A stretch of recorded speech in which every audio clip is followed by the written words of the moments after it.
Shalom Achad, que le bon Dieu protège dans la santé, la joie, la prospérité, qu'il nous rassemble. Que je vous donne une longue vie.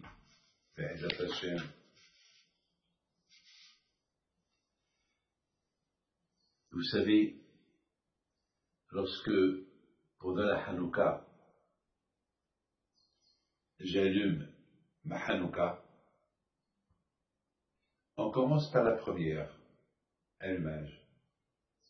Après chaque jour, on ajoute. Et à la fin, on allume les 8. Vous savez, mes amis, cette semaine, j'ai fait un grand cours de Torah en Israël, dans une communauté qui sont complètement bénéfiques. J'ai vu les jeunes de la communauté avec des piercings, tatouages. J'étais choqué.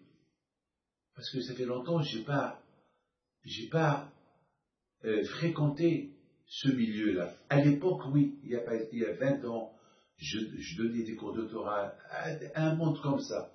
Après, je me suis, on dirait, déconnecté d'eux. Vous savez comment j'ai commencé à Lyon et à Villeurbanne. À Lyon et Villeurbanne, c'était de la rigolade. Il n'y avait pas de cours de Torah, il n'y avait rien du tout. Alors j'ai commencé, il y avait des petits cours. Soudainement, je me suis jeté dans les grands cours au centre culturel. Il y avait 1000 personnes, 1500 personnes. C'était, et Baruch Hashem, grâce à Dieu, au Dola Subkito, Akadosh Baruch Hu m'a aidé à ramener beaucoup de Juifs dans la Teshuvah. Et au départ en Israël, je fréquentais beaucoup ce milieu-là. Après, je me suis un peu éloigné. Après, j'ai commencé à m'occuper que des yeshivot, et des kolélim, des rabbins, et des cours de Torah dans les yeshivot. Et voilà, cette semaine, c'est la fête de Hanouka. C'est quoi la fête de Hanouka? C'est la fête de l'éducation. C'est la fête de l'allumage. Au départ, je ne savais pas quoi leur dire. Je vous dois pardonner, j'étais perdu. Je me suis dit, qu'est-ce que je vais leur dire à ces gens-là? C'était tous des jeunes de 17 ans, 18 ans, 19 ans, 20 ans, déjà avec des cheveux longs. Il y a ceux qui n'ont pas de cheveux du tout. Ils ont que, au lieu qu'ils ont les péotes sur le côté derrière les oreilles, ils ont les péotes ici sur le front, une pouffe de cheveux qui descend jusqu'à leurs yeux, que chaque fois ils devaient là, ils étaient chauves des deux côtés. Et c'était un monde que, je ne sais pas quoi leur dire. Mes amis, j'ai parlé pendant 1h30 des choses simples. La Torah, la Hanouka, et j'ai expliqué. Ils étaient là, en train de me filmer, en train de m'écouter. De temps en temps, je les faisais rire. Et après, tous, ils ont pris la queue. Ils ont commencé à me poser des questions, des brachot. Et encore une fois, il faut la queue pour recevoir qu'une bracha. Ça m'a donné l'appétit et le goût de recommencer à donner des cours de Torah à ces jeunes-là. Et à sillonner Israël pour donner des cours de Torah à ce monde-là les pauvres, qui sont juifs et qui sont assoiffés à la Torah, mais malheureusement, le Yetzirah est trop fort. Mes amis, beaucoup de fois, j'entends des parents qui viennent chez moi, qui pleurent, et qui me disent, on ne sait pas comment gérer nos enfants. On ne sait pas. Il y a des parents qui disent, on a ras-le-bol, on veut les jeter de la maison. Et mes amis, la réponse est, qu'est-ce que vous allez faire si vos enfants ne vous écoutent pas? Tout d'abord, il faut savoir pourquoi ils ne vous écoutent pas. Il se peut déjà, il faut aller à l'origine. Peut-être vous n'êtes pas comporté avec eux comme il le faut. Peut-être vous les avez délaissés. Il y a beaucoup de fois aujourd'hui, malheureusement, les parents, ils sont occupés avec le téléphone. Et avec le téléphone, avec des sorties, avec des copines, avec des parents, avec des dates. Et ils oublient qu'ils ont une famille à la maison. Beaucoup de fois, le mari, il va au bar, il va jouer, il va chez ses copains, il va voir sa mère, il va voir son père, et il n'aide pas sa femme. Ou la femme, ou le contraire, c'est la femme. On ne sait pas. Et les enfants, ils sont sans surveillance. une fois qu'on se réveille, que les garçons, ils adorent d'être sans surveillance. Les enfants, ils adorent qu'ils fassent ce qu'ils veulent, que personne ne leur reproche rien du tout. Pourquoi des fois il y a des mariages, des bar mitzvot, et on sort, on ne s'occupe pas, qu'est-ce que les enfants... Vous savez, mes amis, je dois un parole d'honneur.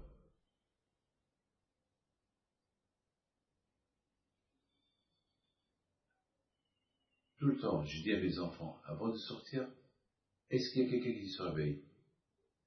Parce qu'aujourd'hui, on ne peut pas savoir qu'est-ce qu'un enfant il peut faire lorsque les parents ne sont pas à la maison. Mais peut-être la question, quoi faire lorsque les enfants ils n'écoutent pas? Il faut la patience. Regardez Yitzhak Avinu, combien de patience il a eu avec Esav. Vous croyez que Yitzhak Avinu ne savait pas que Esav il est un bandit, un gangster, un rachat? Pourquoi il ne savait pas?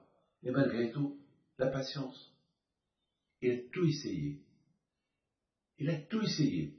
Le chat allait lui dire, je vais te donner la meilleure bracha du monde. Et Esav était heureux de recevoir la meilleure bénédiction du monde.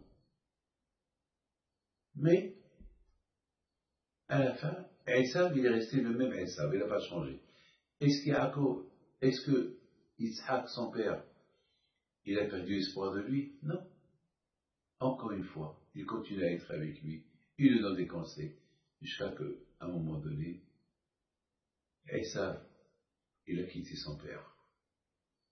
Lorsque Yaakov, il est retourné vers son père, s'installer, Esav et sa famille, il ne pouvait plus rester avec Yaakov et Yitzhak. Passer trop pour la religion, ils ont quitté la maison.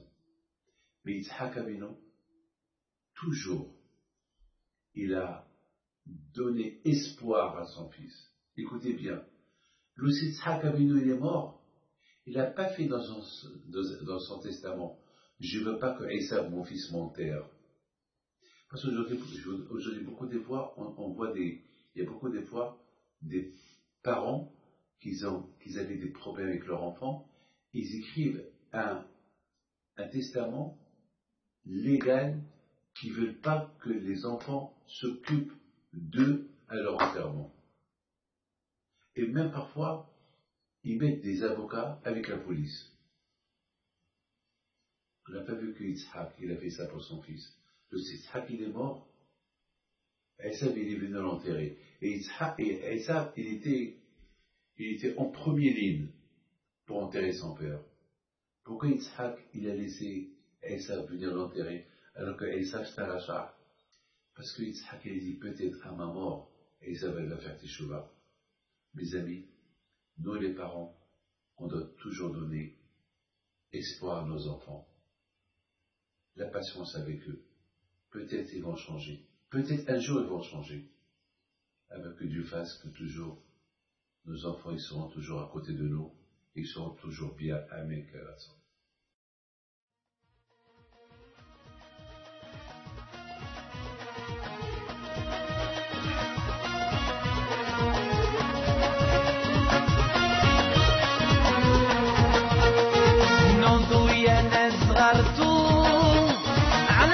حي بنتو وقف لنا زي